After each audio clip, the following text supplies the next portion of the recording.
In a single day of fighting in a fog-drowned forest, one French division of 15,000 men lost 11,000 of them. Not over a week, not over a campaign, in one day. The place was a Belgian village called Rossignol, and the division was the 3rd Colonial Division, the pride of the French army, its most professional soldiers, men who had fought in Africa and in Asia. They marched into the trees expecting almost nothing. What met them was a wall of steel. This was the 22nd of August, 1914. On that one day, France suffered roughly 27,000 men killed, not wounded, killed. In 24 hours. Read that number again. It is the worst single day of death in the entire history of the French army, worse than any day at Verdun, worse than any day on the Marne. To put it in a frame you can feel, the British Army on the first day of the Battle of the Somme, the day burned into every history book, lost nearly 20,000 dead. The French, on this forgotten August afternoon, lost more than that. And here is the part almost nobody knows. This catastrophe did not happen at any of the famous names. It happened in a quiet, rolling, wooded corner of Belgium and northern France that most people cannot find on a map. It happened because a proud nation had convinced itself that raw courage could beat modern firepower, and the forest of the Ardennes disproved that idea in the space of an afternoon. So how did the finest army France could field march into these woods expecting a walkover and stagger out of them broken beyond recognition? In the first weeks of the war, France had a plan, and the plan had a name. It was called Plan 17. It was built on a single, seductive idea: attack. Recover the lost provinces of Alsace and Lorraine, drive into Germany, and win the war through sheer offensive will, what the French called the offensive spirit. Everything about the French army had been shaped around that belief. The infantry still marched in bright blue coats and red trousers, colors from another century, because to French thinking, looking like a soldier mattered more than hiding like one. The Germans had a plan too, and theirs was quietly turning the French plan into a trap. The great German wheel, the enormous sweep through Belgium designed to crash down on Paris from the north, needed a strong, unmoving hinge in the center. That hinge sat in the Ardennes. There stood the German 4th and 5th armies, holding the pivot on which the entire invasion of France would turn. General Joseph Joffre, the calm, heavy-set French commander-in-chief, looked at his maps and saw an opportunity that seemed too good to refuse. If the Germans were pouring their strength north through Belgium, then their center, the Ardennes, had to be thinly held. Strike there, he reasoned, and he could cut the German advance clean in half at the waist. There was only one problem. It was not thinly held. And the one man who sensed the truth was General Charles Lanrezac, commander of the 5th Army on Joffre's left, who had been sending increasingly alarmed reports that a massive German force was gathering in the region. Joffre heard him. Joffre did not truly believe him. And so, on the 20th of August, Joffre gave the order anyway. Advance into the Ardennes the next morning. 2 French armies would march blind into the trees, hunting an enemy they had been told was barely there. The 2 French armies committed to the Ardennes were among the very best that France possessed. On the right marched the 3rd Army under General Pierre Ruffy, an artillery expert with a sharp tongue and even sharper opinions. On his left came the 4th Army under General Fernand de Langle de Carry, and at its heart marched the jewel of the whole army, the Colonial Corps. These were not raw conscripts. They were long-service professionals, veterans of France's wars overseas, hardened men who believed themselves close to unbeatable. Between the 2 armies, France threw 8 full corps into the woods. Facing them, dug into the ridges and the tree lines, waited 2 German armies of almost exactly equal size, also 8 corps. On the German side stood the 4th Army, commanded by Albrecht, Duke of Württemberg, a hereditary prince who happened also to be a genuinely capable professional soldier, one of the very few commanders in this battle who would read the fight correctly. Beside him stood the 5th Army under Crown Prince Wilhelm, the eldest son of the Kaiser himself, positioned near Brie while the Duke moved toward the town of Neufchâteau. Now consider the ground. The Ardennes is not open country. It is a maze of steep wooded hills, deep river valleys, narrow sunken lanes, and dense forest where a man cannot see 50 paces ahead of him.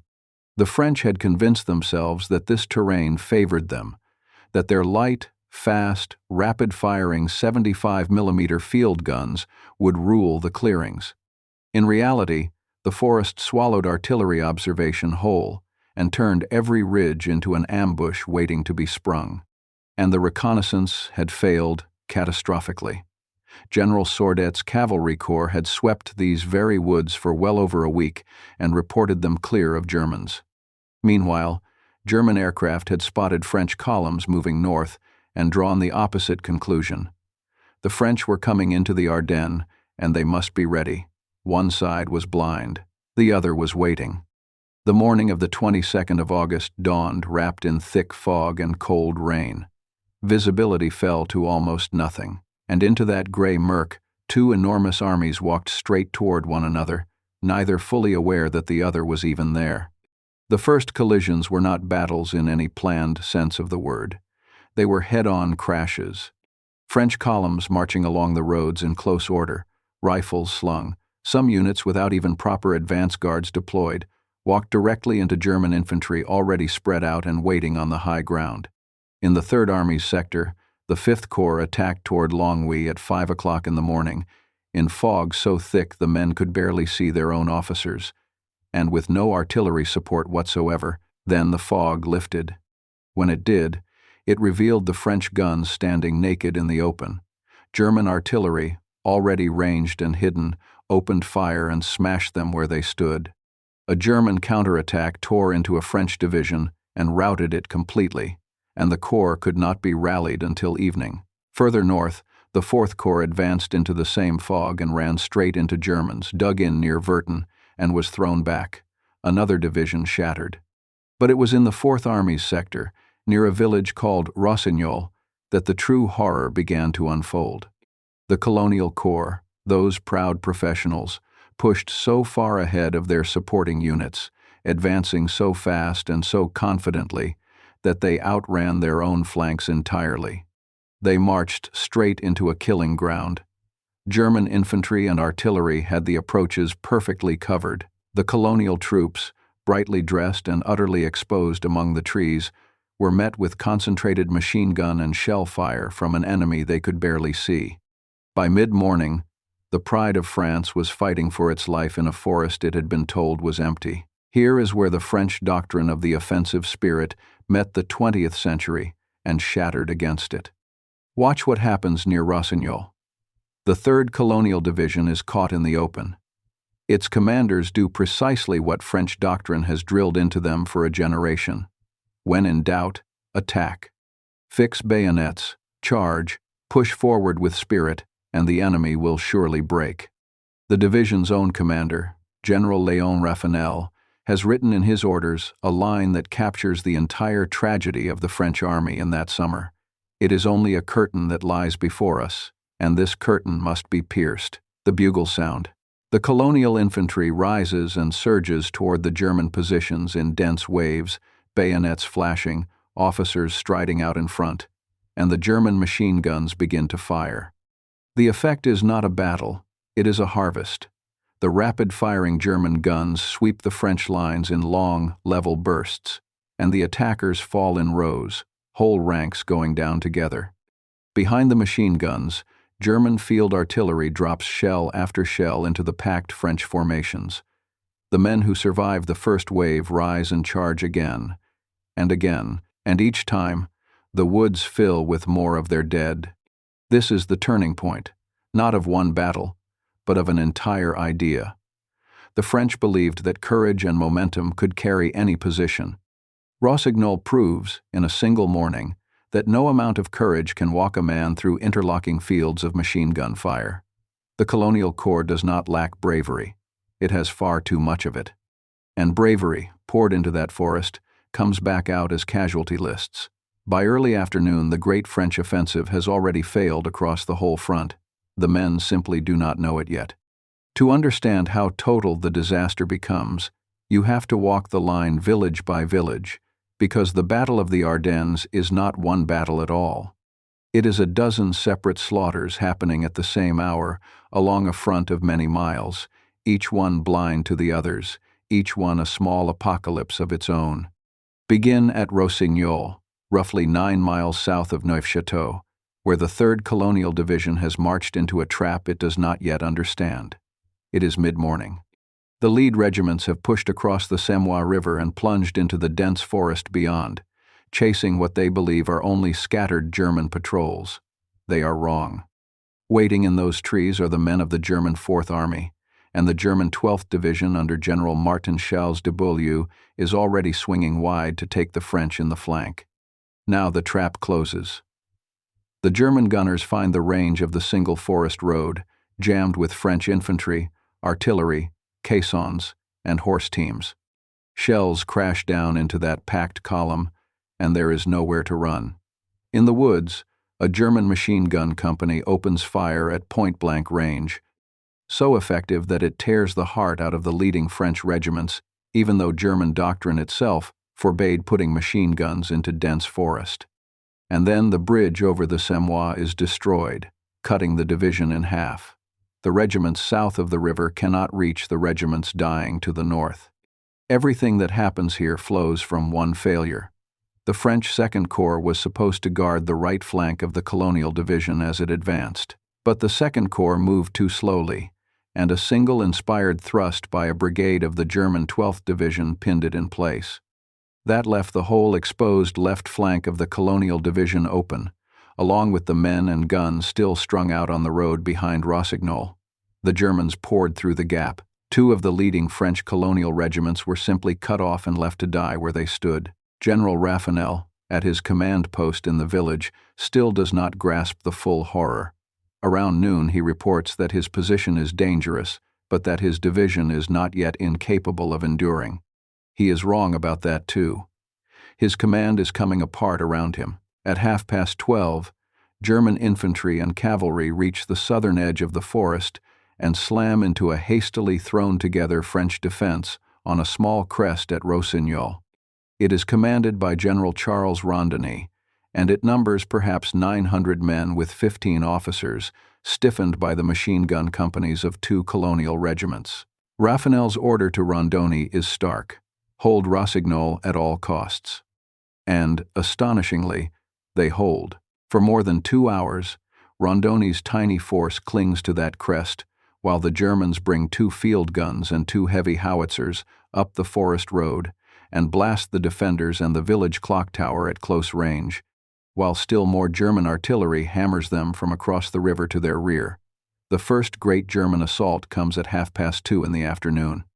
Ardennes, patching his line with stragglers falling back out of the woods, holds it off. He is described by the men around him as the very soul of the defense, holding the whole position together by sheer will. And then Ardennes falls, mortally struck. Around him the officers drop one by one. By 3 o'clock, division command has collapsed entirely, and here comes one of the most haunting images of the whole war. General Raffanel, alone, muddied, and soaked from having forded the Semois River by himself, appears at the headquarters of one of his own regiments south of the village. He tells the regimental commander that all in front is lost. Then he takes up a rifle in his own hands, turns, and walks back toward the fighting on foot. He is never seen alive again. The Germans later report that they buried the body of a French general in the meadows near Rossignol. Raffanel and Ardennes die within hours of each other, and they become the first 2 French generals of the entire First World War to be killed in action. Behind them, their division is annihilated. When the guns finally fall silent, the 3rd Colonial Division has lost roughly 10,500 men, its artillery wiped out, its transport captured. The Germans take more than 3,800 prisoners, many of them wounded, along with 2 more generals, dozens of guns, and the regimental colors. German losses at Rossignol, though far from light, come to somewhere between 3,500 and 4,000 men. But the exchange is not what matters. What matters is that one of the finest divisions in the French army has simply ceased to exist in a single morning. And Rossignol is only the loudest of the day's disasters. Move a little north, to Bellefontaine and Neufchâteau, where other French colonial and metropolitan units are being cut apart in the same fashion. Move to Anloy, to Ochamps, to Mason, to Virton, to the ground in front of Longwy. Everywhere the pattern is identical and merciless. French infantry, marching hard and full of confidence, blunder into German troops who have already spread into firing lines on the high ground. The French deploy from column into attack. They charge with the bayonet, and the German machine guns and field guns cut the charge to pieces before it can close the distance.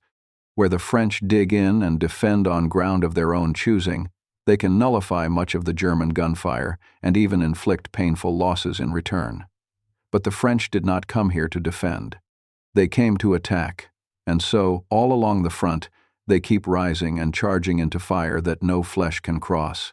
Listen to how the enemy remembered it. The commander of one German infantry division, describing his men grinding forward through the trees at Anloy, wrote that in spite of the terrain, in spite of their own casualties, and in spite of the intense French fire, his troops worked their way steadily forwards.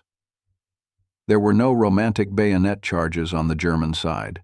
There was only patient, relentless fire and movement, one bush and one fold of ground at a time, the infantry pushing on undeterred by their losses while their artillery, though often slow and sometimes shooting into its own men, ground the French positions down. It was not glorious. It was simply effective, and against it the French offensive spirit had no answer. By the afternoon of the 22nd, both French armies are bleeding out. In the Fourth Army, the 33rd Division is routed and loses most of its guns. In the Third Army, the whole center is shoved back several miles, forcing the rest of the army to fall back level with it just to keep a line. General Ruffy, ordered by Joffre to renew the attack, replies that his divisions cannot even reorganize, let alone advance, and by early afternoon of the 23rd the Germans have forestalled any French attack by pushing forward first.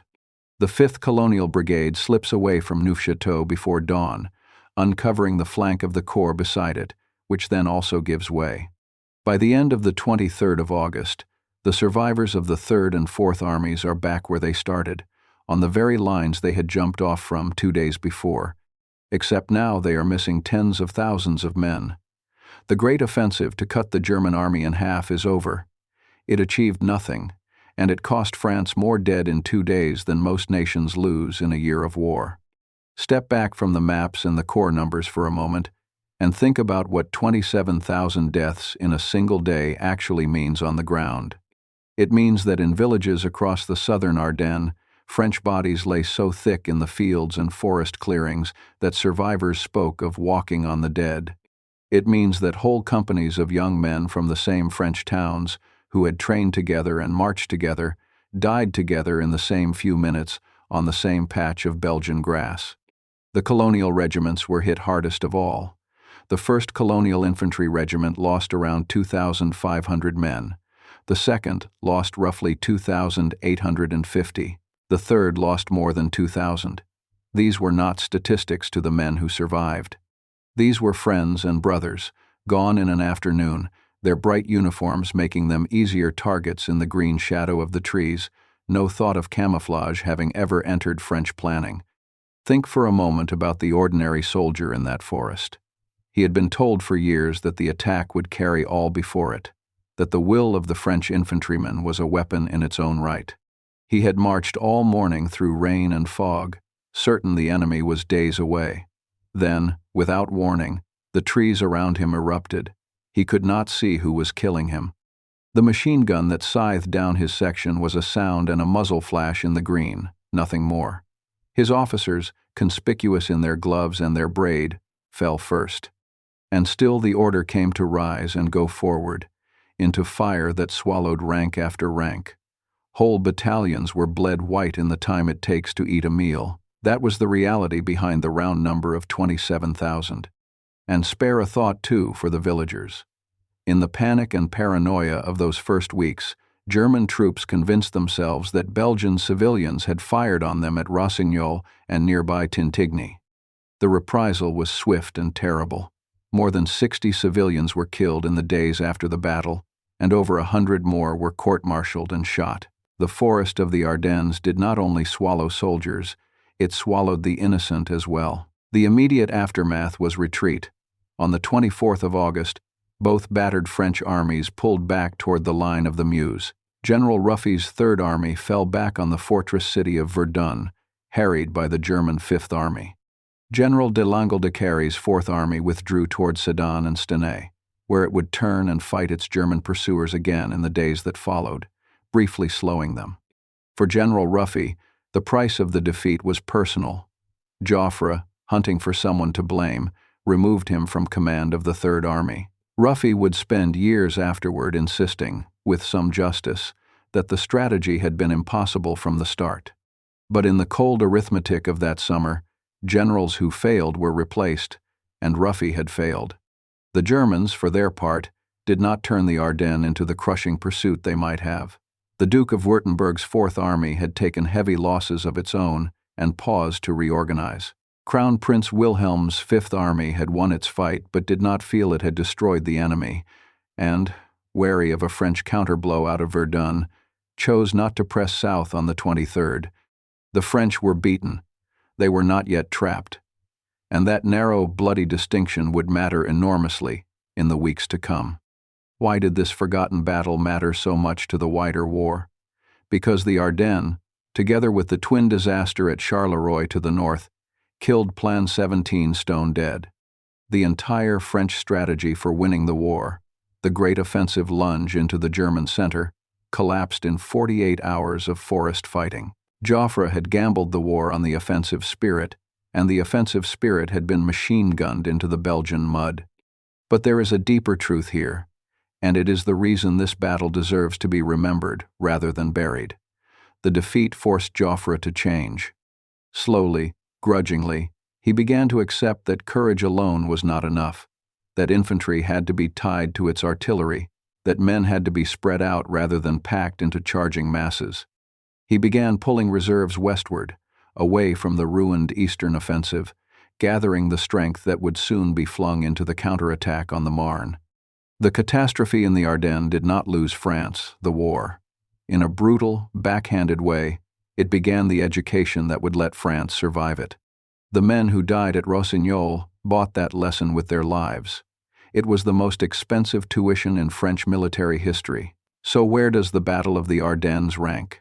Give the Germans their due first. Their commanders read the forest better. Their reconnaissance worked where the French reconnaissance failed. Their infantry used fire and movement with real skill, and the Duke of Württemberg fought his army with a clear head, while French command groped in the fog. This was a genuine, hard-won German victory, not merely a French collapse. And yet the Ardennes rarely earns a chapter of its own. It is swallowed inside the larger battle of the frontiers, overshadowed by Mons and by the Marne that followed. That is a strange fate for the single bloodiest day France ever endured. Compare it to the days we do remember. The first day of the Somme, the most infamous day in British military memory, cost fewer British dead than the Ardennes cost France on the 22nd of August. The slaughter of Verdun, ground zero of French national suffering, never produced a single day this lethal. By the only measure that finally counts, the number of young men who did not come home, the 22nd of August, 1914, stands almost alone.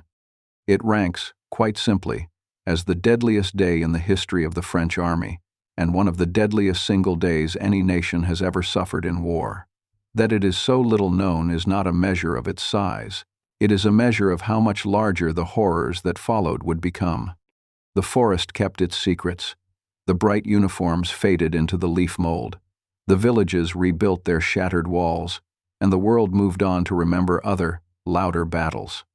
But beneath the quiet green hills of the Ardennes lies the memory of the day France learned, at the cost of 27,000 lives, that the age of the glorious charge was over and the age of the machine had begun. The French Fifth Army was fighting its own desperate battle that very same week, a little to the north, on the banks of a river called the Sambre, around a city called Charleroi. That is where we go next.